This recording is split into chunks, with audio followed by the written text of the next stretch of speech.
Hi Holly Mount. We are going to do a quick video of making some stone garden markers. It's getting to be spring and we in our house just put in some new raised bed gardens. So we wanted to make some markers to show where we put each plant. So I'll show you an example. I have one that's finished already. So we were going to be planting some snap peas. So I just took the stone and we painted on some peas, and then I marked on it with marker to show what it was. So if you picked up supplies from Miss Amy, you can use these for your garden, for vegetables or for flowers or herbs, or maybe you want to do something completely different and paint them as kindness rocks to leave around town when we're actually able to get around town again. But you can be creative with however you want to paint your rock. And also a painted rock is one of the fair exhibits for 4-H. So if you put some effort into this and have it turn out really nicely, then you can enter it in the fair. All right, so I'm going to just show you what we did for our garden markers, or what we're going to be doing for our garden markers. And I'll start with showing you supplies. All you really need is the rock and some paint and a paintbrush. But I also have a bit of chalk and a Sharpie. I use the Sharpie for writing out the name of the vegetable. And then the chalk is because you might want to just like draw the outline of what it is you are going to paint first on your stone to help with spacing. So you'll know that you have enough space to put the words if you want to do that. Otherwise, you could just paint freehand as well. Okay, so for our demonstration today, I guess, I am going to be painting a squash onto this stone. And Claire, what are you going to put on your stone? I'm going to paint a tomato. A tomato. And what, Joel, are you going to be putting on your stone? Jalapeno. A jalapeno pepper. You're going to put in some hot ones, huh? Okay, so each of us, they have chalk for theirs as well. So if you guys want to start with roughing out the design, just like the outside shape, so you'll know where you're going to paint. So take your chalk and go ahead and mark on your stone. You want to make sure your stone is like washed and then dried off so that you don't have any debris on there that you're trying to get around. So for a squash, it's kind of an oval shape that's fatter on one end. So I'm going to just kind of draw that on first. Well, Claire roughs in her tomato and Joel roughs in his jalapeno. So I have kind of a squashy sort of shape on there. And then I know that I have space that I can write squash up here. And you can do that for your flowers or vegetables or whatever you're putting on there. Or you can just do a design if you're just trying to paint it to be creative. So let's see, Josh, or Joel, are you? Josh is their dad's name. Let's see, Joel, have you got your jalapeno roughed on there?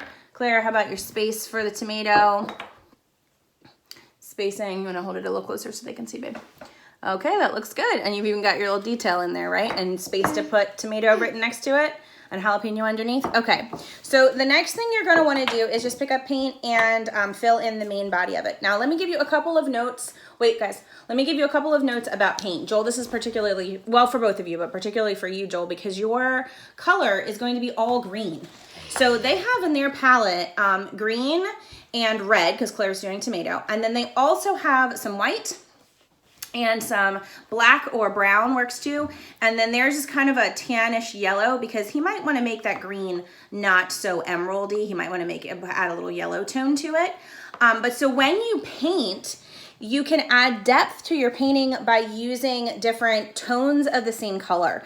So if you look at this this pea that I painted before, I actually started all with the same color with the green, and I did these sort of half circles first. And then I took that same color and added in some of the yellowish and some of the white to make it lighter. So it really is the same color in the same color family, but it added a little bit of lightness to it. And I added in some darker tones just sort of in little streaks around the end to add in some depth. Because if you tried to put the same color on top of the same color, once it all dries, you won't see it.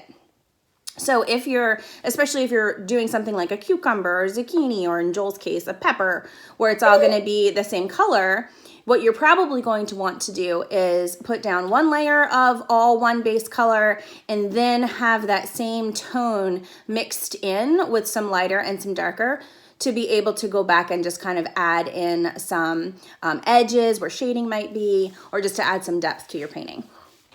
So for mine, because I'm doing a squash, I have actually done that a bit with my yellow. So I wanted kind of a mustardy sort of yellow. So I kind of mixed some light yellow in with that tannish color. And then I took that same color and mixed in some white so that I have a lighter value of that same one. So I'm gonna make my base be that sort of mustardy color. Okay, Joel, have you gotten a color you want to start with for your jalapeno? Working on it. Okay, and Claire, you want to get yours for your tomato too? I think I'm going to start with black. Okay, so I'm going to start with my mustardy. Now, when I go to paint, something I would recommend is that you start kind of where you pick up a starting point and drag back to where you're going instead of pushing the brush forward. It's better to start where you're thinking about ending and then dragging it back so that you get a nice clean line instead of one where the bristles are poking out. Okay, so you can just take your main color and put in like a base, and we'll get started on doing our bases now. I'm just kind of filling it all in. All right, so Claire's working on filling in her red. Now she's trying to put a bright red on a dark rock. So she is gonna probably need multiple coats here.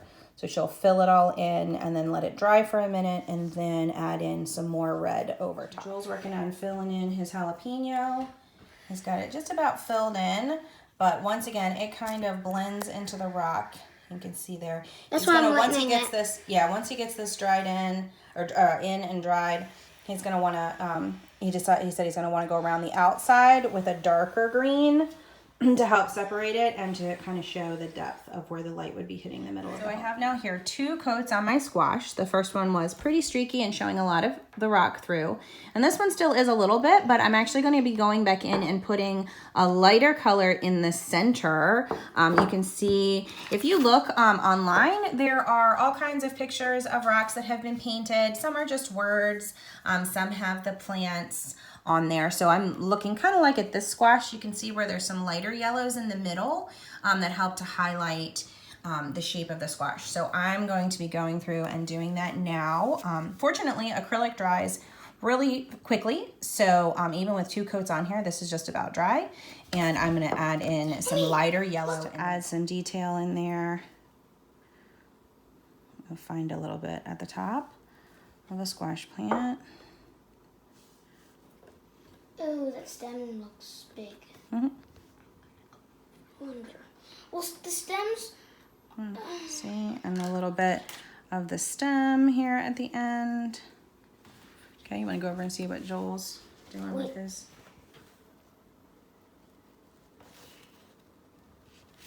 Show us your rock. He's done a little over with the stem. Then I've got my stem there. And that pretty much looks like a squash, right? So I am going to, does that look like a squash? Yes. A yellow squash.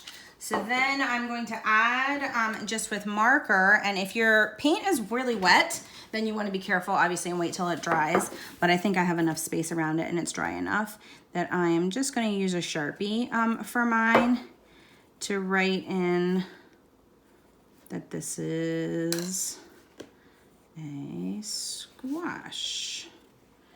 Done. And my S and H, and have that. So I have one last step that I'm going to do for the one that I had finished, and that is that I got some acrylic sealer that's a gloss finish that I'm going to use to finish this so that it will be able to be put outside on the garden and the paint won't come off. So here, Claire, if you hold this for a sec, I'll go ahead and put those down. You can put yours down so we can see the the pepper on there, but yours aren't going to be ready to gloss yet. So, but I just wanted to show.